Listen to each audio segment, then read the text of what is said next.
There was a woman who lived in a house with only 3 rooms: memory, now, and tomorrow.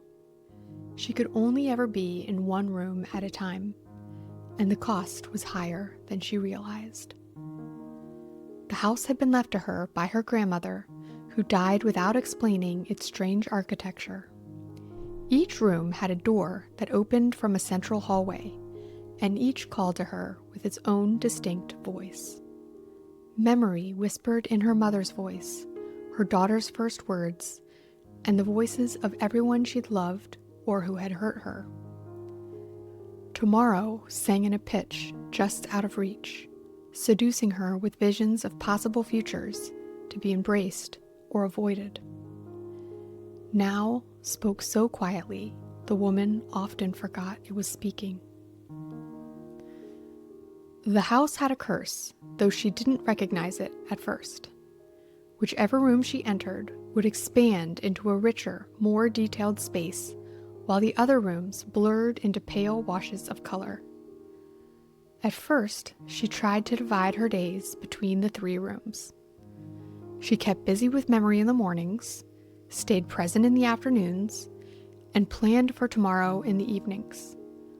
But it never worked out so neatly.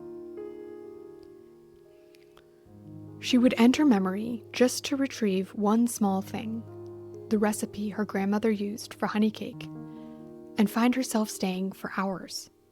The room widened until the far wall slipped into shadow. Then she'd be at her grandmother's deathbed, her grandmother's paper-thin hand folding into hers, and the same dry ache would rise in her chest.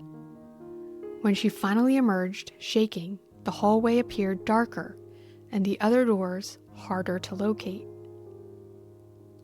Tomorrow held the same allure. She'd start planning dinner, and the room expanded into boundless possibilities.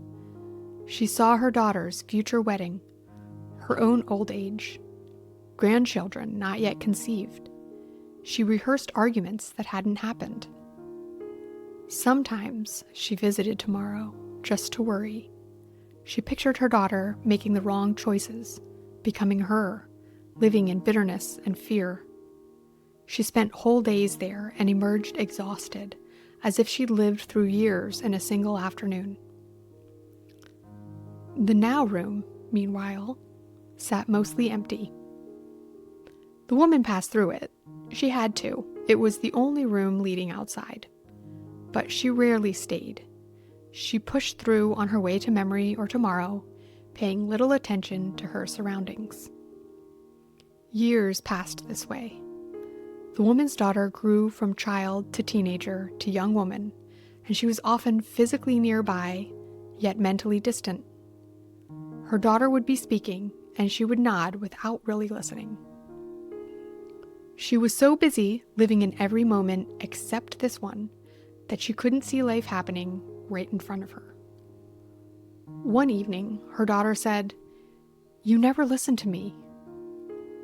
"I'm here," she protested, but even as she said it, she felt herself drawn toward tomorrow. Her daughter's eyes filled with tears. "No," she said quietly, "you're not." That night, she stood in the hallway. The door to now was barely visible, a faint outline against the wall.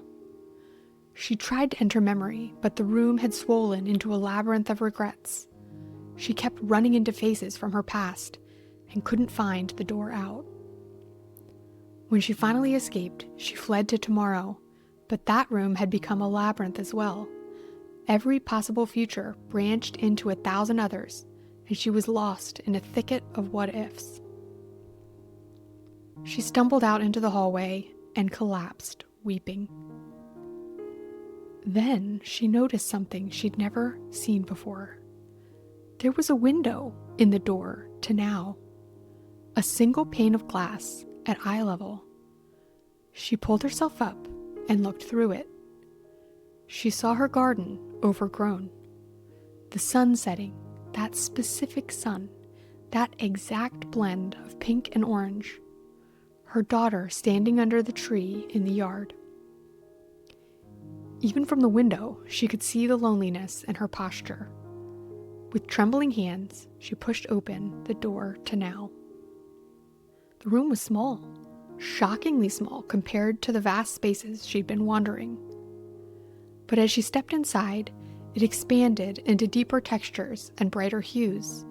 The air felt startlingly real against her skin. She felt her pulse and couldn't remember the last time she'd noticed it. Evening birdsong threaded through the house's settling creaks, the light slanting through the window at an angle she'd never noticed before. She crossed to the door that led outside and opened it. "Sweetheart," she called to her daughter.